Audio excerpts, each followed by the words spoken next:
नमस्कार सार मैंने आज आम ओडिया पेडागोजीर यूनिट 2 पढ़ा जाऊँगी। मातृभाषा शिक्षापी क्योंटी उत्तम पाठ्यपुस्तक लक्षण अंतर्भुक्त नुहे। मुख्यस्थकरण प्रतिफलन करवा। शिशु नूतन शब्द क्यों क्रमान्वय शिखे। चिह्नटीकरण, अनुकरण, भावलोप, उपलब्धि, पुनः प्रयोग। व्याकरण पढ़ाइबा निम्न वर्णित प्रणाली मानक मध्यरु क्योंटी सर्वोत्तम प्रणाली। उदाहरण और विश्लेषण माध्यम सूत्र उपनीत हेबा।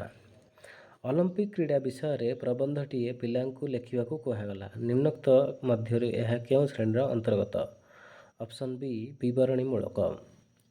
नाटक किंबा एकांकिका पढ़ाइबा बेले शिक्षक निम्न वर्णित क्यों प्रणाली अवलंबन कले शिक्षादान अधिक फलप्रद होई पारिबो। ऑप्शन ए छात्र छात्री मध्य अभिनय कराई पढ़ाइले। सृजनात्मक लिखन पर निम्नोक्त प्रस्तावित कार्य मध्यरु क्योंटी भिन्न। ऑप्शन बी अनुच्छेदटीए पढ़ी संख्या पर गोटे दुईटी प्रश्नर उत्तर देवा।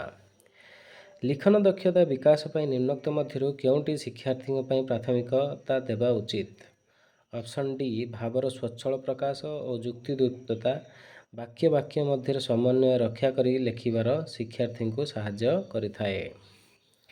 विद्यालय प्रचुर पत्र बा वाल मैगाजिन प्रकाश कराइबा द्वारा विद्यार्थींकर डैश। ऑप्शन सी सृजनात्मक दिगटी विकास हेबो। क्योंटी उत्तम पाठ्यपुस्तकर लक्ष्य नुहे। ऑप्शन डी व्यवसाय मुखीनता। छोट मोर गाँटी कविताटी पढ़ाइबार सामान्य उद्देश्य निम्नोक्त मध्यरु किए होई पारे। ऑप्शन ए कवितारू सौंदर्य उपलब्धि करिबा।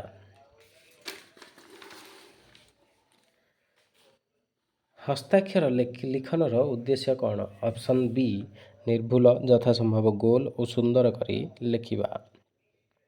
वीर सुरेंद्र साय प्रसंगटे शिक्षार्थी को पढ़ाइले क्यों विषयटी उद्देश्य साधित हेबो। ऑप्शन बी सुरेंद्र सायଙ୍କ अपूर्व देशप्रेम, त्याग और वीरत्वर संपर्क में जानिबा। लिखन दक्षता लिखन विकास रे क्योंटी सहायक नुहे। ऑप्शन ए चित्र आंकिबा और से विषय रे न लिखिबा। मातृभाषा शिक्षा पई क्यों सोपान सर्वोत्तम।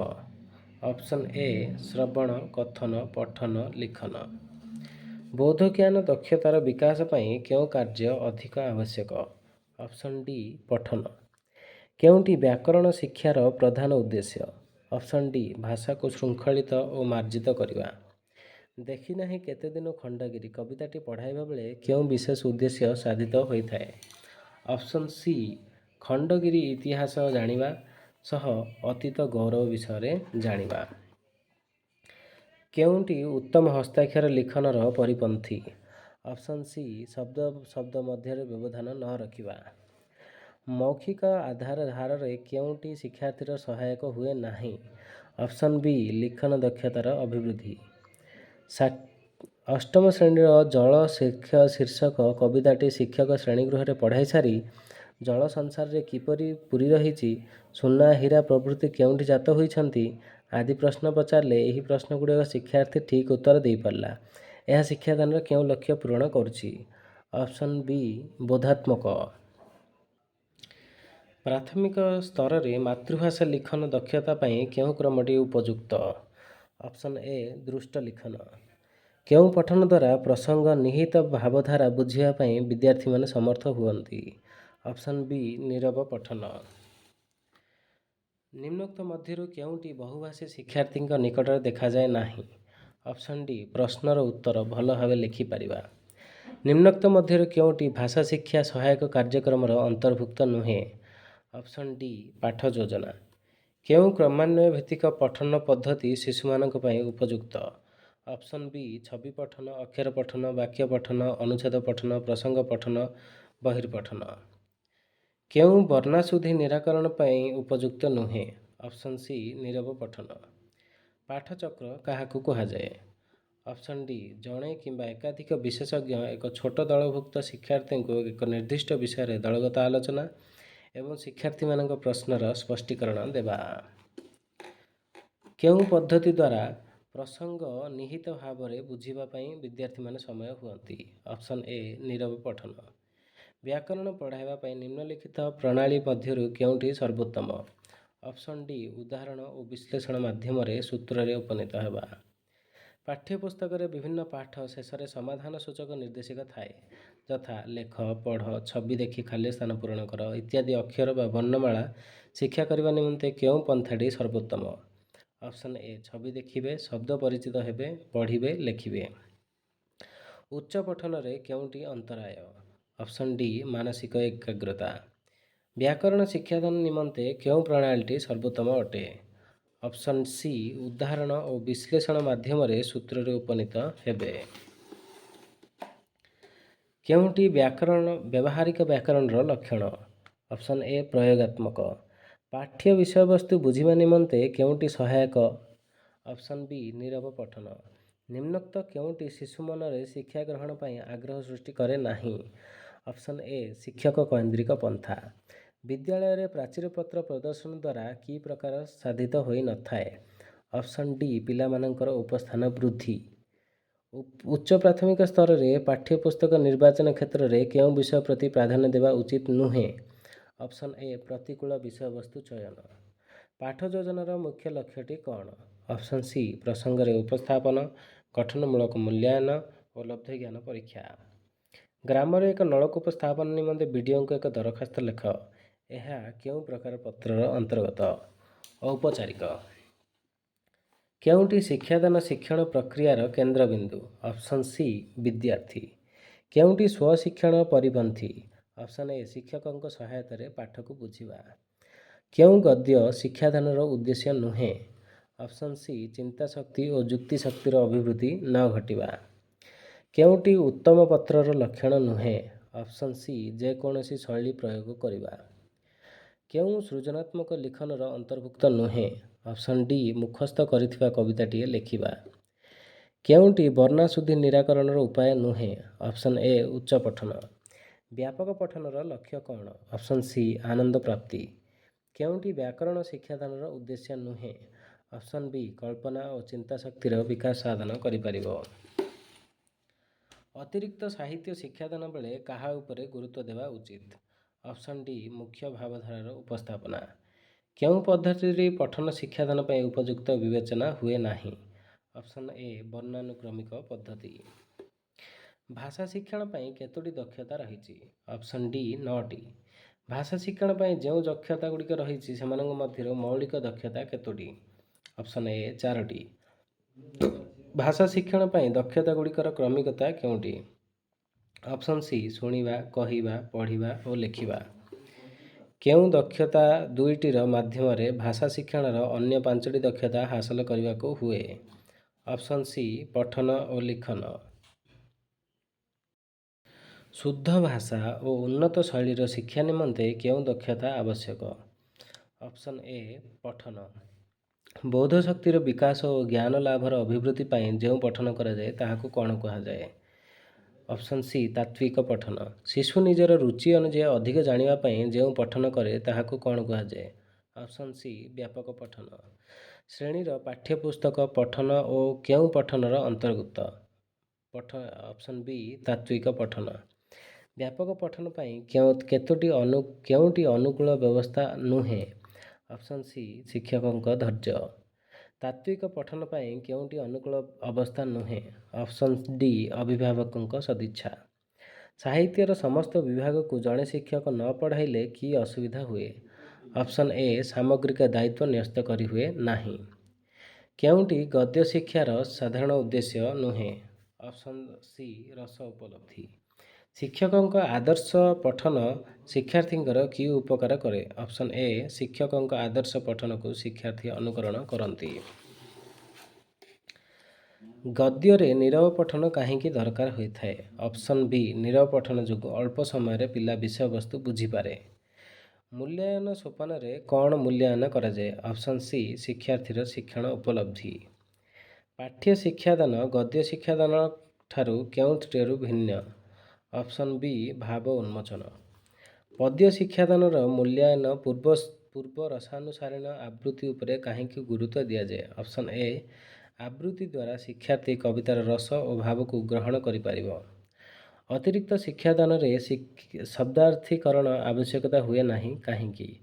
ଅପସନ୍ ବି ଆନନ୍ଦ ପ୍ରଦାନ ଓ ମନୋରଞ୍ଜନ ପାଇଁ ଅତିରିକ୍ତ ସାହିତ୍ୟ ପଢ଼ାଯାଏ। ଶିଶୁର ପ୍ରାକ୍ ଲିଖନ କେଉଁଟି ନୁହେଁ? ଅପସନ୍ ଡି ଅକ୍ଷର ଓ ଶବ୍ଦ ଲିଖନ। ହସ୍ତାକ୍ଷର ଲିଖନ ପାଇଁ କେଉଁଟି ଦରକାର? ଅପସନ୍ ବି ଗୋଲାକାର ଅକ୍ଷର ସମାନ ଉଚ୍ଚତା ଓ ଆକାର ବିଶିଷ୍ଟ ହେବ। ଶିକ୍ଷାର୍ଥୀ ଗୋଟିଏ କବିତା ମନରୁ ଲେଖିବା ଏହା କି ପ୍ରକାର ଲିଖନ? ଅପସନ୍ ଡି ସୃଜନାତ୍ମକ ଲିଖନ। କେଉଁଟି ବର୍ଣ୍ଣ ଶୁଦ୍ଧିର କାରଣ ନୁହେଁ?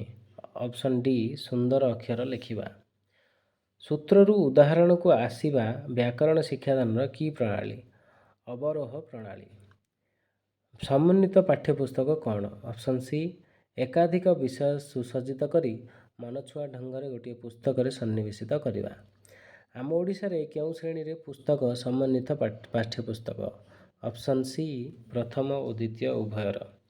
ସମନ୍ୱିତ ପାଠ୍ୟପୁସ୍ତକ ନୂଆ କରି ପାଠ ଆରମ୍ଭ କରୁଥିବା ପିଲାମାନଙ୍କର ପସନ୍ଦ କରନ୍ତି କାହିଁକି? ନା ଅପସନ୍ ବି ଘରେ ପଢ଼ୁଥିବା ପରିସ୍ଥିତି ଓ ବିଦ୍ୟାଳୟରେ ଶିକ୍ଷଣ ପରିସ୍ଥିତି ସମାନ ରହେ। ସମନ୍ୱିତ ପାଠ୍ୟପୁସ୍ତକରେ କେଉଁ କାର୍ଯ୍ୟଟି ନଥାଏ?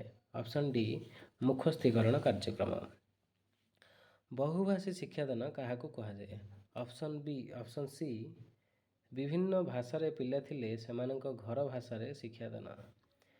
ଆଦିବାସୀ ପିଲାମାନଙ୍କ ପାଇଁ ଏବେ କି ବ୍ୟବସ୍ଥା କରାଯାଇଛି? ଅପସନ୍ ଏ ସେମାନେ ନିଜ ଘର ଭାଷାରେ ପଢ଼ିବେ। ସଂଖ୍ୟାଲଘୁ ଭାଷା ସମ୍ପ୍ରଦାୟ ପାଇଁ ଘର ଭାଷାର ଶିକ୍ଷା ଦେବା ପାଇଁ ସମ୍ବିଧାନରେ କେଉଁ ଧାରା ରହିଛି? ଅପସନ୍ ବି 350 ଏ। ଶିକ୍ଷା ବିଷୟ ଯୁଗ୍ମ ତାଲିକାର ଅନ୍ତର୍ଭୁକ୍ତ କେଉଁ ମସିହାରୁ ହୋଇଛି? ଅପସନ୍ ସି 1977 ମସିହା। ନିମ୍ନୋକ୍ତ ମଧ୍ୟରୁ କେଉଁଟି ବହୁଭାଷୀ ଶିକ୍ଷାର୍ଥୀର ପାଖରେ ଦେଖାଯାଏ ନାହିଁ?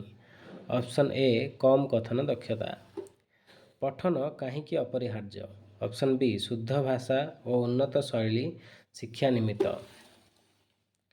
ପଠନର ଅର୍ଥବୋଧ ନିମିତ୍ତ କାହାର ଆବଶ୍ୟକତା ଅଧିକ? ଅପସନ୍ ସି ବ୍ୟାକରଣଗତ ଶବ୍ଦାବଳୀ ଓ ବିରାମ ଚିହ୍ନର। ଉତ୍ତମ ପଠନ ପାଇଁ କାହିଁକି ନିହାତି ଆବଶ୍ୟକ? ଅପସନ୍ ବି ଶୁଦ୍ଧ ଉଚ୍ଚାରଣ ପାଇଁ। କେଉଁ କାରଣଟି ପାଇଁ ହୁଏତ ପିଲାଟି ଠିକ୍ ଭାବେ ପଠନ କରିପାରେ ନାହିଁ? ଅପସନ୍ ଏ ପିଲାର ଦୃଷ୍ଟିଶକ୍ତି କମ୍ ଥିବାରୁ। ଉଚ୍ଚ ପ୍ରାଥମିକ ସ୍ତରରେ କେଉଁ ପ୍ରକାରରେ ପଠନ କରାଗଲେ ଭଲ? ଅପସନ୍ ବି ଗଭୀର ପଠନ। ପ ଫ ବ ଭ ଉଚ୍ଚାରଣ ପାଇଁ କେଉଁ ଅଙ୍ଗଟି ସାହାଯ୍ୟ କରିଥାଏ? ଅପସନ୍ ସି ଓଷ୍ଠ। ପଠନ ପାଇଁ କେଉଁ କାମଟି ଶ୍ରେଣୀରେ ଶିକ୍ଷକମାନେ ବାରମ୍ବାର କରିବା ଉଚିତ? ଆନନ୍ଦଦାୟକ ପରିସ୍ଥିତିରେ ପଠନ କରିବା। ଉଚ୍ଚ ପଠନ କାହାକୁ କୁହାଯାଏ? ଅପସନ୍ ଡି ବାକ୍ୟରେ ଥିବା ଶବ୍ଦଗୁଡ଼ିକୁ ସ୍ପଷ୍ଟ ଭାବେ ଉଚ୍ଚାରଣ କରି ପଢ଼ିବା। ପଠନ କେତେ ପ୍ରକାରର? ଅପସନ୍ ଏ 2 ପ୍ରକାରର। ଗଭୀର ପଠନର ଲକ୍ଷ୍ୟ କେଉଁଠି? ଅପସନ୍ ସି ପଢ଼ିବା ଜ୍ଞାନର ଅଗ୍ରଗତି ସହ ବୌଦ୍ଧ ଜ୍ଞାନ ହାସଲ କରିବା। ଗଭୀର ପଠନ କେଉଁଥିପାଇଁ କରାଯାଇଥାଏ?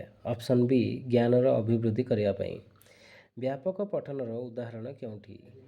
ଅପସନ୍ ସି ପାଠ୍ୟପୁସ୍ତକ ଛଡ଼ା ଅନ୍ୟାନ୍ୟ ବହି ଯଥା ଗଳ୍ପ, ଉପନ୍ୟାସ, ସମ୍ବାଦପତ୍ର, କବିତା ଇତ୍ୟାଦି। କେଉଁଟି ବ୍ୟାପକ ପଠନର ପ୍ରକ୍ରିୟା? ଅପସନ୍ ସି ସାମଗ୍ରିକ ଭାବେ ପଠନ କରି ରସ ଆସ୍ୱାଦନ କରିବା।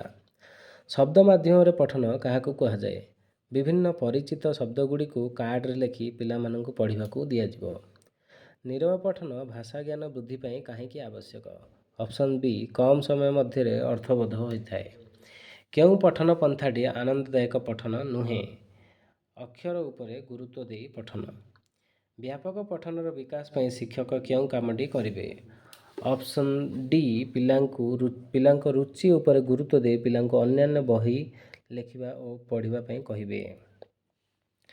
ବର୍ଣ୍ଣାନୁକ୍ରମିକ ପଦ୍ଧତି କାହାକୁ କୁହାଯାଏ? ଅପସନ୍ ଡି ବର୍ଣ୍ଣରୁ ସେହି ବର୍ଣ୍ଣ ଚିହ୍ନିବା। ଉଚ୍ଚାରଣ ବେଳେ ଆମେ କାହା ଉପରେ ଗୁରୁତ୍ୱ ଦେବା? ଅପସନ୍ ସି ସ୍ପଷ୍ଟ ଉଚ୍ଚାରଣ। ନୀରବ ପଠନରେ ପାଠକ କ'ଣ କରିଥାଏ? ଅପସନ୍ ବି ଉଚ୍ଚାରଣ ନ କରି ମନେ ମନେ ପଢ଼ିଥାଏ। ନୀରବ ପଠନ କେଉଁଥିପାଇଁ ଆବଶ୍ୟକ? ଅପସନ୍ ସି ଅର୍ଥବୋଧ ପାଇଁ। ନୀରବ ପଠନର ଆବଶ୍ୟକତା କେଉଁଠି ଅଧିକ ଦେଖାଯାଇଥାଏ? ଅପସନ୍ ଏ ପାଠାଗାରରେ। କେଉଁ କାରଣଟି ବନାନ ଅଶୁଦ୍ଧିର କାରଣ ହୋଇପାରେ? ଅପସନ୍ ସି ବାକ୍ଯନ୍ତ୍ରରେ ଦୋଷ। ତଳ ଶ୍ରେଣୀରେ ବନାନ ଅଶୁଦ୍ଧି ଦୂର ପାଇଁ ଶିକ୍ଷକ କ'ଣ କରିବେ ନାହିଁ? ଅପସନ୍ ବି ପିଲାଙ୍କୁ ବନାନ ଅଶୁଦ୍ଧି ପାଇଁ ଶାସ୍ତି ଦେବେ। ବାରମ୍ବାର ଭୁଲ କରୁଥିବା ଶବ୍ଦଗୁଡ଼ିକର ନିରାକରଣ କରିବା ପାଇଁ ଶିକ୍ଷକ କ'ଣ କରିବା ଉଚିତ? ଅପସନ୍ ବି ଆନନ୍ଦଦାୟକ ପରିସ୍ଥିତିରେ ଶବ୍ଦ ଗୁଡ଼ିକ ପଠନ ପାଇଁ। ଲିଖନ କାହାକୁ କୁହାଯାଏ? ଅନ୍ୟର ଲେଖାକୁ। ଅପସନ୍ ସି ଅନ୍ୟମାନେ ବୁଝିପାରିଲା ପରି ଭାଷାରେ ନିଜେ ଲେଖିବା। କେଉଁ କଥାଟି ଲେଖାରେ ରହିବା ଉଚିତ ନୁହେଁ? ଅପସନ୍ ସି ଲେଖାରେ ଜଟିଳତା। ଲିଖନ ଶିଖାଇବା ପୂର୍ବରୁ ପିଲାମାନେ କାହା ସହ ପରିଚିତ ହେବେ? ଅପସନ୍ ଏ ଲିଖନର ଆରମ୍ଭ ଓ ଶେଷ। କେତୋଟି ମୌଳିକ ରେଖାର ଆବଶ୍ୟକତା ଲିଖନ ପାଇଁ ରହିଛି?